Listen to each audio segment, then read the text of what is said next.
I am in the great city of Los Angeles.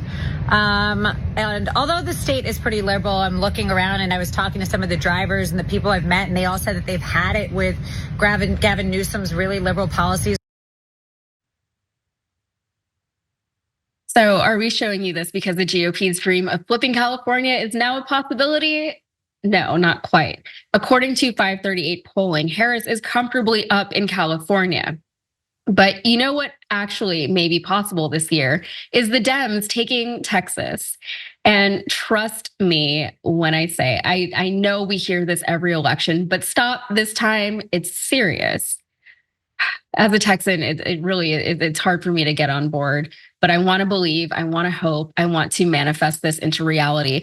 A storm is tearing up the digital media industry. Only our audience can save us in these difficult times. Help us reach our goal of 100,000 new members at tyt.com/team. Let's look at this headline from the New York Post. It says, "Is Texas in play? Poll shows Donald Trump under 50%. Ted Cruz doing even worse." We love to hear it. I love to hear that Ted Cruz is not doing well. But don't you do that? Don't you give me hope? We got to dig into the numbers, though, starting with the presidential race. This is the 2024 presidential vote intention among likely voters in Texas. And you can see that Trump is up by about 5 or 6 points, with Kamala trailing behind him at 44.6%. But look at where the Dems were polling back in June when Biden was still on the ticket. The Dems only had a 40.3% of the vote just 2 months ago. So Harris is closing that gap. She's closing in on Trump in Texas, of all places. Harris received this result with only a 6-point advantage with women compared to Trump's 18-point lead with men in the state. So could a greater focus on abortion in the state help her with women?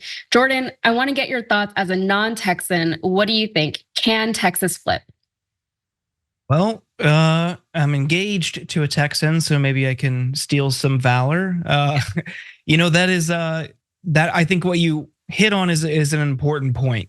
SB 8 in Texas came before Roe was overturned, and people saw early what that looks like. That is an outright abortion ban. Very, very few people even realize they're pregnant early enough to take action under SB 8's restrictive framework. And then you see the overturn of Roe and states across the country starting to ban abortion.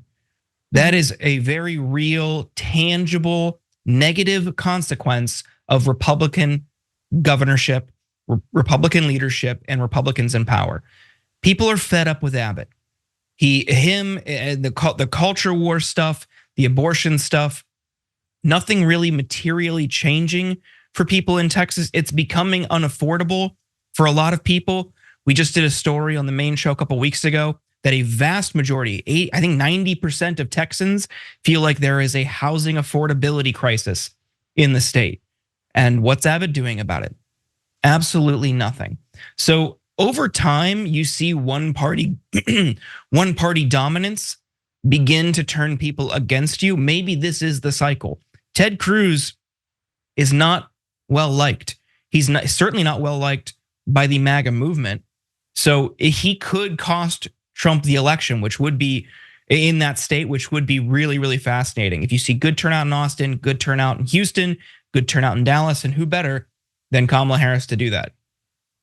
Oh my goodness. I would love to see all of that happen. I've been here in Texas for over 20 years, actually about 24 years. And this whole time we've been hearing about a purple Texas, a blue Texas even. It feels like a pipe dream because the longer you're here, the longer the Republicans have been in charge, the more entrenched the state politics become with Republican policies, because they really do make it very difficult to vote them out. Of course, with like Ted Cruz, there is a chance, and he came very, very, very close to losing his seat in 2018 to Beto O'Rourke. People don't want to talk about that for some reason, or they don't talk about it enough. He came very, very close. Even though he is a Republican, he's not very popular here in Texas. He lives in Houston. Houston doesn't really like him. I can tell you that firsthand. He put up billboards after he won in 2018 saying, "Thank you, Houston." It's like, Houston did not vote for you. Houston voted for Beto O'Rourke, but that's the kind of guy he is. That's who Ted Cruz is.